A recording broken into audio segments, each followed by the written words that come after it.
दोस्तों नमस्ते। आज हम 10वीं कक्षा का एक पाठ देखने वाले हैं जिसका नाम है लक्ष्मी। लक्ष्मी यह एक कहानी है और इसके कहानीकार है गुरबचन सिंह। गुरबचन सिंह एक सुप्रसिद्ध कहानीकार है। साहित्य के अनेक क्षेत्रों में उन्होंने मुक्त लेखन किया है। उनकी भाषा सरल और प्रवाही है। इसी वजह से उनका साहित्य रोचक बन पड़ा है। ये जो कहानी है, यह कहानी संवादात्मक कहानी है। इस कहानी के माध्यम से लेखक हमें बताना चाहते हैं कि अगर हम किसी को वचन देते हैं, वादा करते हैं, तो उसे पूरी तरह से निभाना चाहिए। साथ ही इस कहानी के माध्यम से लेखक हमें यह भी बताना चाहते हैं कि जो पशु पक्षी होते हैं उन्हें हम पालते हैं, जब तक वे उपयोगी है तब तक हम उनकी देखभाल करते हैं, और जैसे ही वे अनुपयोगी बन जाते हैं तो हम उनकी देखभाल करना छोड़ देते हैं। और लेखक हमें यहाँ पर बताना चाहते हैं कि यह अनुचित है, यह मानवता के खिलाफ है। तो चलो बच्चों, देखते हैं कहानी लक्ष्मी। कहानी के पात्र करामत अली, रहमान एक करामत अली का बेटा है। तीसरा पात्र है रमजानी, यह करामत अली की पत्नी है। चौथा पात्र है ज्ञान सिंह, ये करामत अली का मित्र है। और पांचवा पात्र है नईम, ये करामत अली का साथी है। तो चलो बच्चों, देखते हैं कहानी लक्ष्मी। एक दिन करामत अली के बेटे रहमान ने लक्ष्मी को बुरी तरह से पीटा था। बेचारी भयभीत और घबराई थी। जो भी उसके पास जाता उसे मारने की कोशिश करती। कमर अस्वस्थ था, अस्वस्थ यानी बीमार। पर जब उसने सुना कि रहमान ने गाय को पीटा है, तब उससे रहा नहीं गया। वह बथान में चला गया। बथान का अर्थ है, जिसे मराठी में हम कहते हैं गोठा। तो बथान में चला गया। लक्ष्मी के माथे पर उसने हाथ फेरा, पुचकारा, उसकी पीठ पर हाथ फेरा। लक्ष्मी की हालत देखकर अपने बेटे को कोसने लगा। रमजानी अपने बेटे का पक्ष लेकर कहती है, लक्ष्मी ने आज भी दूध नहीं दिया। दूध न देने के कारण रहमान ने गाय को पीटा था। लक्ष्मी करामत अली के मित्र ज्ञान सिंह की निशानी थी। ज्ञान सिंह को मवेशी पालने का शौक था। प्रायः उसके घर के दरवाजे पर भैंस या गाय बंधी रहती। 3 बरस पहले उसने लक्ष्मी को खरीदा था। ज्ञान सिंह को नौकरी से अवकाश मिलने वाला था। नौकरी से अवकाश के बाद उसे कंपनी का मकान खाली करना था। समस्या थी तो लक्ष्मी की। वह लक्ष्मी को बेचना नहीं चाहता था। उसने अपने मित्र करामत अली से पूछा। करामत अली भी लक्ष्मी को पालने के लिए राजी हुआ। करामत अली पिछले 1 वर्ष से उस गाय की सेवा करता चला आ रहा था। गाय की देखभाल में कोई कसर नहीं छोड़ रखी थी। लेकिन आज उसके बेटे ने दूध न देने के कारण लक्ष्मी को पीटा था। करामत अली को लक्ष्मी की पीठ पर रोगन लगाने के बाद भी इत्मीनान नहीं हुआ। इत्मीनान का अर्थ है तसल्ली, भरोसा। वह उसके सिर पर हाथ फेरता रहा।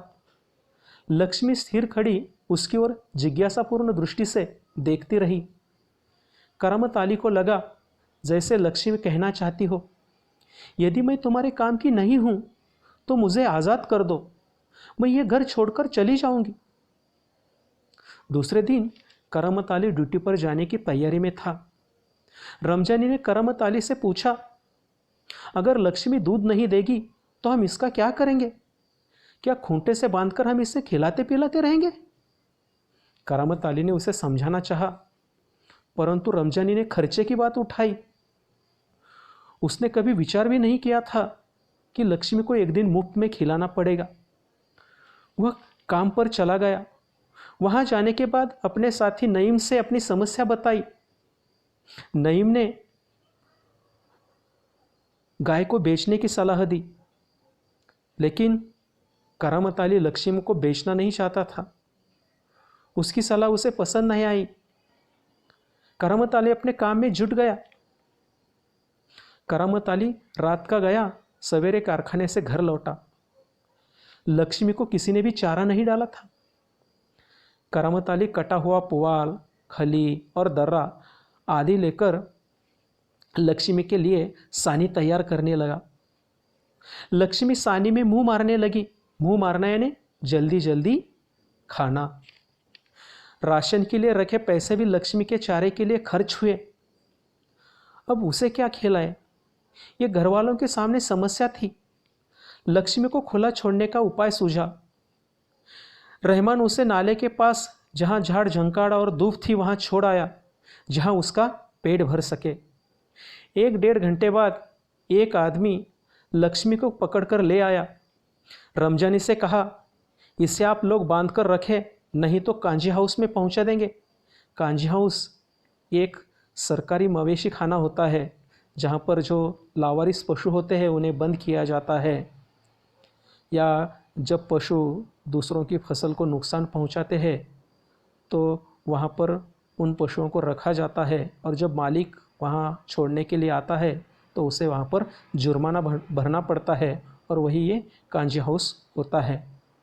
तो उस आदमी ने कहा कि हम इसे कांजी हाउस में पहुंचा देंगे। रमजानी के कहने पर लक्ष्मी को बेचने का निर्णय लिया। दूसरे दिन रहमान एक आदमी को लेकर आया। वह एक व्यापारी था। गाय को खरीदना और बेचना उसका धंधा था। करामत अली को पता था कि वह लक्ष्मी को कसाई को बेचेगा। उसने गाय बेचने से इनकार कर दिया।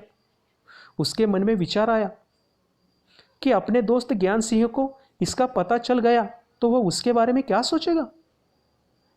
करामत अली दूसरे दिन सुबह भारी कदमों से लक्ष्मी को लेकर गौशाला की ओर चल पड़ा। उसे लगा गौशाला से बेहतर जगह लक्ष्मी के लिए हो ही नहीं सकती। उसने लक्ष्मी से वादा भी किया कि वह कभी कभी गौशाला में उसे देखने आएगा। उसका गला भर आया था। उसकी आंखों में आंसू उतर आए थे।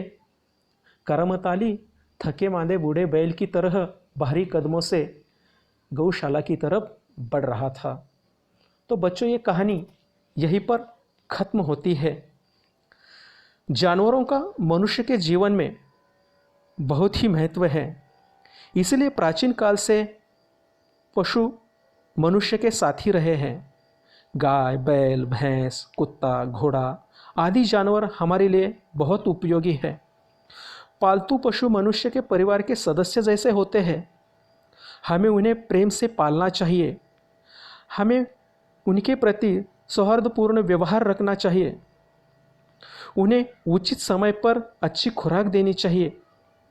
उनकी साफ सफाई पर ध्यान देना चाहिए। पशु मूक प्राणी होते हैं।